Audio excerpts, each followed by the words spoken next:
The Gestapo is perhaps the ultimate symbol of the oppressive nature of the German Nazi regime. In one Hollywood movie after the other, the grim-looking Aryan men in leather coats go after their victims with cunning ruthlessness and murderous intent.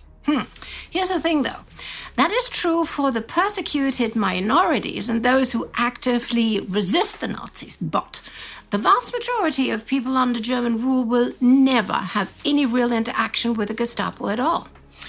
However, after the war, the myth of the all-powerful Gestapo enforced by Hollywood will serve as an alibi for those complicit or even collaborating with the Nazis. Yes, Nazi Germany is far from the oppressive police state some think it is.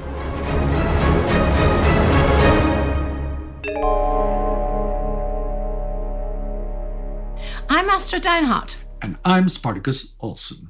And this is Spies and Ties, a special on the Gestapo. It was Minister-President of Prussia, Hermann Göring, who created the Geheime Staatspolizei, or the Secret State Police, in April 1933. The name was soon shortened to the Gestapo, and Göring unleashed them on communists and socialists after the Reichstag fire. But typical Nazi power struggles forced him to hand the reins to Reichsführer SS Heinrich Himmler in April of 1934. Himmler then puts his deputy Reinhard Heydrich in charge. Once the German left had been forced underground by about 1935, the Gestapo changed focus to enforcing the anti-Jewish Nuremberg laws passed in September of that year. In 1939, Heydrich hands leadership of the Gestapo to a man named Heinrich Müller. The Gestapo itself becomes Office 4 within the Reichssicherheitshauptamt of the Reich Security Main Office, which incorporates all German policing and security under the SS.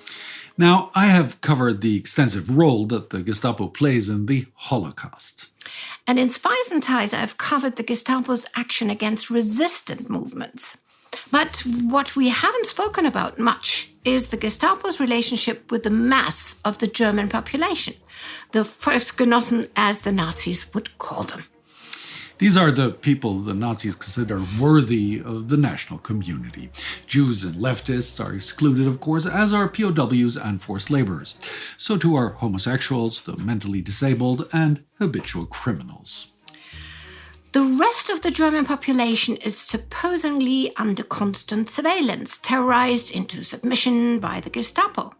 Here's how Prime Minister Winston Churchill describes the situation in November 1943. Hitler has a party police force which gives him a grip upon the agonized and regimented people of Germany, incomparably stronger than anything which was at the disposal of the late Kaiser. Under this odious Nazi system, the children still betray to their teachers, and thus to the police, any incautious remarks that their fathers and mothers have used in their presence.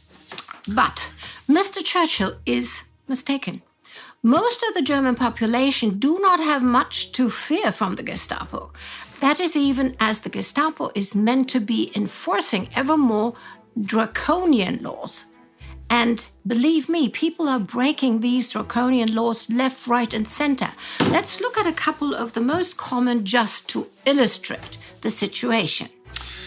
Listening to foreign radio broadcasts is the most common type of lawbreaking. People from all walks of life are doing it. Nazi party members, soldiers at the front, even SS and Gestapo men themselves.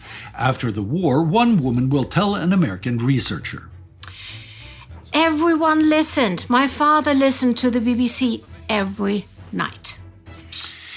It's difficult to put together accurate listening figures, but a post-war survey of Cologne will give a figure of 55%, and that is probably pretty accurate for the country as a whole. Another crime that you've probably heard of is Wehrkraftzersetzung, or undermining the German military effort. It's a catch-all term invented in 1938 covering various forms of sedition. These range from conscientious objection to making defeatist statements to questioning the Endsieg, the final victory of the Third Reich. It also covers insults at Hitler and the Nazi Party. Since morale has dropped a lot this year, the government has cracked down on Kraftzersetzung. That's what it's called. I have covered some of the high-profile executions that have happened thanks to this crackdown. Comedian Robert Dossé was executed back in October for telling a joke at Hitler's expense. This month, Elfriede Scholz, the sister of Erich Maria Remarque, who wrote All Quiet on the Western Front, is executed for telling a customer in her shop that the war is lost. And a graphic designer was executed back in June for telling the following joke at work. Hitler and Göring are standing on top of the Berlin radio tower. Hitler says that he wants to give the Berliners a bit of a joy. To this, Göring replies, then why don't you just jump off the tower? But even these harsh punishments can't keep the German population quiet. In Cologne, 27% of the population in a post-war survey will admit to telling similar jokes. SD reports and post-war research also show that people continue criticizing the war and the Nazis, and even discussing the Holocaust. Yeah, a huge number of people are still executed, of course. 11,000 death sentences will have been handed out by the Volksgerichte, the people's courts, by the end of the war. That will bring the total number of Reich residents executed outside of the Nazi genocides to 40,000, a staggering number of 9 daily executions on average for the duration of the Nazi rule, most which are meted out from 1942 and onwards. However, consider that by the end of 1940, the German Reich is massive, with a population of 100 million. Also, since we're talking of the effect on German citizens who are not part of the persecuted minorities, we need to consider that that majority forms a minority of these sentences. 55% of the death sentences are given to people of Jewish ethnicity or to foreign nationals living in Germany or the annexed territories. In 1942 alone, half of the roughly 1,100 death sentences are given to Poles. But why is there such a disconnect between the law and the enforcement of the law by the Gestapo? Well, let's start with the obvious. The Gestapo really doesn't know what most people are up to. Reports written by the Social Democrat underground in the late 30s paint a picture of a country crawling with Gestapo spies, the Vertrauensmänner or V-men, like 1 from 36. One must assume that in each factory there is at least one informer for every 12 or 15 workers. It's the same in a 1938 report that says the Gestapo has extended its spy network so much that it can now do without voluntary informers. The Gestapo has a section of several thousand officials designated by the technical term Iron Reserve. These are people who live quietly, inconspicuously in tenement buildings. But these reports are unrealistic. Yes, the Gestapo does use very targeted spying. It uses bribery and threats to convince communist and socialist prisoners to spy on their own organizations. But the Gestapo most certainly does not have eyes and ears in every factory and block of flats taking notes on every Tom, Dick, and Harry. Well, every Hinz und Kunz, you should say. And the Gestapo will never have more than about 32,000 employees. That includes all the auxiliaries like secretaries, clerks, and drivers. The Gestapo office in the city of Saarbrücken, which has a population of over 130,000, has just 50 V-men in 1939. The office in Nuremberg-Fürth, which is responsible for all northern Bavaria, has between 80 and 100 during the war years. The Gestapo know there's no point keeping the whole population under surveillance. The people who listen to foreign radio or complain about Hitler and the Nazi Party may be dissatisfied with the course of the war, but on the whole, they remain loyal to National Socialism. Instead of wasting time with them, the Gestapo follows the recommendation of the Justice Ministry in 1942. The uncompromising hardness of the criminal justice system against real antisocial parasites on the one side must be accompanied by the understanding treatment of those comrades who have made only one insignificant error without any great harm done. The Gestapo actively pursues these so-called antisocial parasites like Jews and people of the communist and socialist past. Or they use people like Elfriede Scholz, Remarque's sister, to set public examples. But they don't operate like a domestic spy agency. We already know they don't have the manpower to keep watching everyone all the time. On the whole, they're much closer to any other police force, albeit one that uses the tactic of a fascist police state, like detention without trial, torture, and murder. Much of their information comes from reports and denunciations. Then the Gestapo interviews witnesses and suspects writes reports. They decide whether to let the case go, give a warning, or send the case to the Sondergericht of the Special Court for prosecution. And despite what Churchill says, most of these denunciations are not from rabid Nazi youth snitching on their parents. Of course, there are some people who are motivated by an ideological attachment to Nazism, but often it turns out to be family or neighbors trying to settle scores, and the Gestapo don't even bother to investigate. Yeah. Like I said, they really don't see the point in expending limited man-hours punishing people for letting off steam. And when these people, who we might call ordinary Germans, are investigated, the Gestapo is lenient. Usually it drops the case or issues a warning. And if ordinary Germans end up in court, they are usually acquitted or given a lenient punishment. Many cases of Wehrkraftzersetzung, which could in theory lead to the death penalty, are downgraded to the less serious matter of Heimtücke, which carries lighter punishments. No.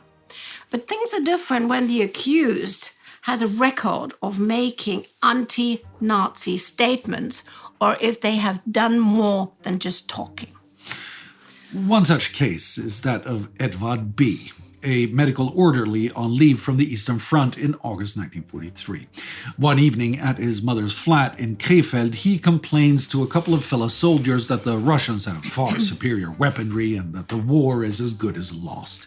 He also discusses the mass murder of Jews.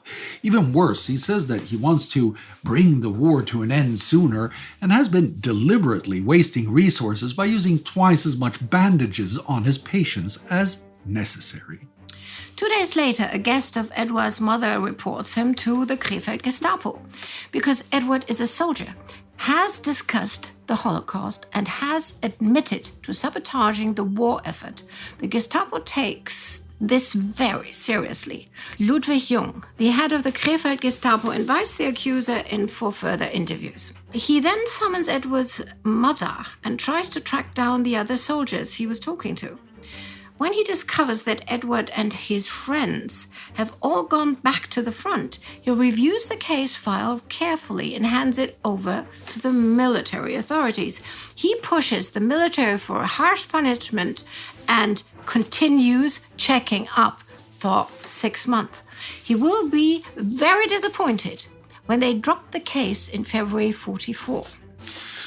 So, the Gestapo is not an all-powerful terror weapon. Edward's case shows that it directs its energy at cases which it deems to be especially threatening. Most ordinary Germans who commit small breaches of the law have little to fear. But this just highlights its role in suppressing the racial and ideological enemy of the Nazis, the people that the Justice Ministry calls anti-social parasite. In Krefeld, despite making up only 1% of the population, Jews make up 35% of the local Gestapo's caseload between 1940 and 1945. Other small groups are equally overrepresented, with foreign workers and POW at 18% and communists and socialists at 6%. And those ordinary Germans, the remainder of the men and women who make up almost the entire population of Krefeld, are just 41% of the caseload. For those ordinary Germans, the Gestapo is not the same targeted terror instrument that is deployed against the so-called antisocial parasites. Most Germans have little to fear. They may break the law here and there, but on the whole they remain committed to Hitler, National Socialism, and the war. But after the war, the fearsome reputation of the Gestapo will become a simple alibi, an explanation for the silence and complicity they displayed when their neighbors were taken from their homes and sent to their deaths. It shows Once again, the seductive danger of totalitarian politics and the horrors that ordinary people are prepared to accept in their name. This is only one of the many Nazi myths used after the war as excuses for not opposing Nazism. A somewhat stranger, more esoteric one is the claimed association between Nazism and occultism. Spartacus, here, just made a video debunking the effect that had. Click here. There or there. Click here. Click here for the video about Himmler and his search of Thor's hammer. To get ever more content like this, join the Time Ghost Army at timeghost.tv or patreon.com. And I will see you next time, darlings.